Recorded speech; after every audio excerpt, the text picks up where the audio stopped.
Bismillah ar-Rahman ar-Rahim. Your Highnesses, Excellencies, distinguished guests, welcome. Welcome to you who have come from inside Bahrain, welcome to you who have come from all over the Arab world and the region, and welcome to you who've come incredible distances from the United States, from New Zealand, from all corners of the earth. We're very grateful you are here. There has never been a more urgent time for us to collaborate and coordinate. Dr. John Chipman, thank you so much for that introduction. It warms my heart. That was nearly 20 years ago that we spoke in London.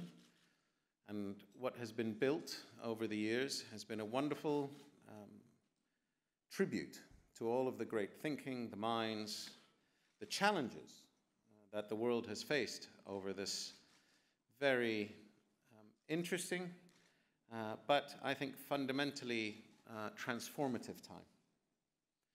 We were right in the middle of the peace dividend at the end of the Cold War, entering into the new world order where countries had broken, new vacuums were created, September the 11th was still on people's minds, to where we are today,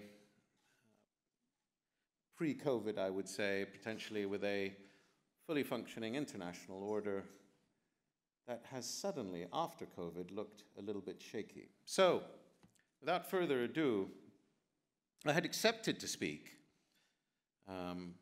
before October 7th. And my subject matter that I was going to speak about was the global rules-based order. And I was going to specifically discuss the CEPA and all of the great benefits and all of the dangers that associations and integrations such as that will play going forward in the international community. Well, October 7th happened. So now that the war is raging in Gaza, that must take precedence, and I must speak on it. It is a tough job, and many speeches have been given about the situation as it stands today. I had the honor of delivering Bahrain's speech at the Islamic Conference in the Kingdom of Saudi Arabia, ably organized, I must say. And this speech is going to be slightly different. This is not a positional speech with a regurgitated copy that keeps being repeated over and over again. So forgive some colorful language, potentially. Forgive some interesting language, potentially. But when I say it's a tough job, it can't be as tough as living under the constant bombardment of bombs in Gaza today, with no running water, no running sewage, no internet, no phones, and the lack of surety if you're going to wake up tomorrow or if you're not. This is an intolerable situation, and we must do everything in our power to stop it. Now, both in Islam and Judaism, the protection of innocent life is a duty and a moral responsibility. In the Quran, it says that the killing of an innocent, an innocent is clearly defined as one who has not spread corruption in the land or committed murder, is akin to killing all of mankind.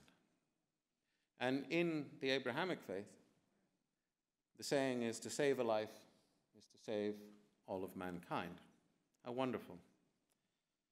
Now, both sides in this conflict haven't lived up to that. And I think our condemnation must be to both. I condemn Hamas unequivocally. This is so everybody in the room can understand that I stand on the side of civilians and innocents and not on the side of political posturing. The attacks on October 7th, barbaric, were, how can I put it? They were horrific. They were indiscriminate. They killed women, children, elderly, did not matter. They hit civilian institutions and they hit military targets. And on top of that, it seems it's okay now to grab hostages and take them away and speak about it as if it's an act of war. That is something that we condemn. And we condemned it on October the 9th, I believe, or 8th. Now, Israel. I unequivocally condemn the air campaign that resulted in the death of over 11,000 people in Gaza, 4,700 of which are children. Now, both of these actions have led to the death of innocents. Both of these actions did not save the entirety of mankind, and in effect are the equivalent of killing all of mankind. Both are reprehensible, both must stop, and both are a thing that we must deal with the greatest care moving forward, because what we need to do is to break this cycle. And let me speak a little bit prescriptively about how I think this can be achieved. Two of the most important things we must do today are to get the hostages out. And in order to do that, we have read in open source that the state of Qatar is working alongside with its partners in the United States and in Israel and with Hamas to release hostages.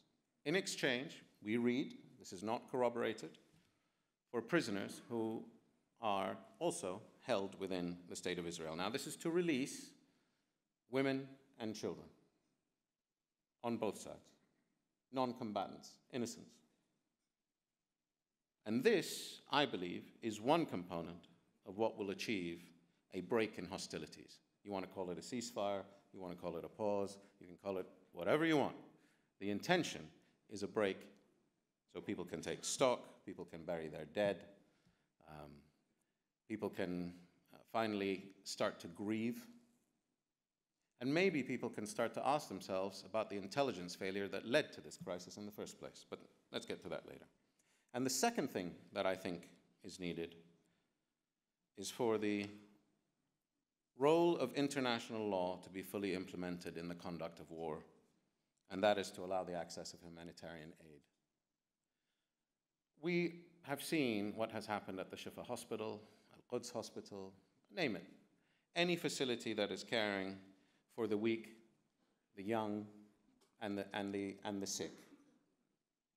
We need to be sure that we can provide them with medicine. We need to be sure that we can provide them with fuel so that they can run their machines, their incubators. We need to be providing the people of Gaza with food. And I genuinely believe that the only way to achieve this is to achieve this hostage trade as soon as humanly possible. So from this stage, I call on Hamas to release the hostages, the women and children who they hold hostage in exchange, and I call on the Israelis to release the women and children they hold in exchange so that we can get some sense and a few days or weeks or months or maybe years of peace and calm. I don't think any Arab leader has called on Hamas to release the hostages. So it is a time for straight talking. It is a time where political positioning and actually the perpetuation of poisonous narratives, opposing narratives, must no longer be our methodology. We're all here to end this war. I don't care who started it. I don't care who will end it. I care that we all work together to make sure that it ends as quickly as possible. So, building on that, we all know that this conflict didn't start on October the 7th. This latest escalation did, but the conflict has been an ongoing, open wound in the Middle East for the past 80 years. And here's the kicker. No real security will ever be realized until a real two-state solution is found. So preserving this path to peace will demand strong leadership from us in the region and primarily from the great powers and specifically from the United States. We believe that the United States is indispensable in leading this process. So if that is the case, let's try and draw some red lines, somewhat along the lines of the Tokyo Declaration. And let me be extremely clear what matters to the Kingdom of Bahrain. there must be no forced displacement of Palestinians in Gaza, now or ever. There must be no reoccupation. There must be no reduction in Gaza's territory. And on the other side, there must be no terrorism directed from Gaza against the Israeli public. So that is very clear. Those are the red lines. And central to this, central to finding that two-state solution, is that the Palestinian people's hopes and aspirations must be at the center of any post-crisis governance. In the immediate aftermath of the war, conditions must be set to deliver elections. This is something President Mahmoud Abbas called for at the Islamic Conference. This is a key demand.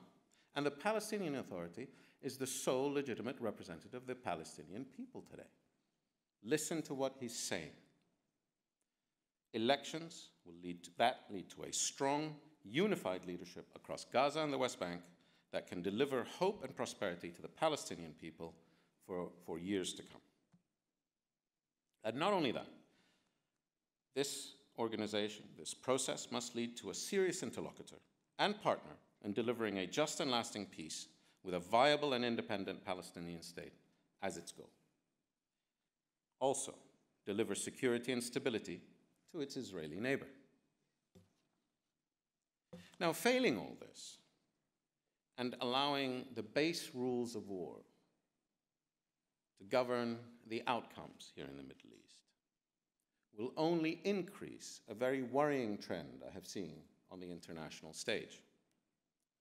And that is the erosion of the rules-based order. This is something that I was going to speak about, which is now actually putting it even to sharper focus.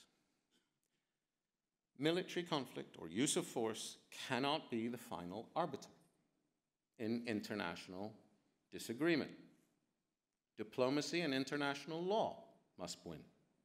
This stands here in Gaza and the aspirations of Palestinian people, stands in Russia and Ukraine, stands in any other geography where people may fight over territory.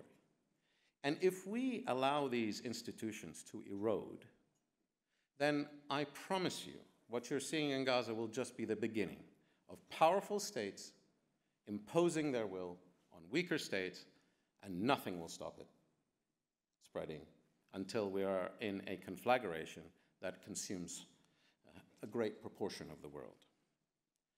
So, ladies and gentlemen, I'm not one to speak for too long. I think I've been extremely clear. The abhorrent, abominable situation that the civilians of Gaza are existing under right now is something that I cannot, in good conscience, just let slide.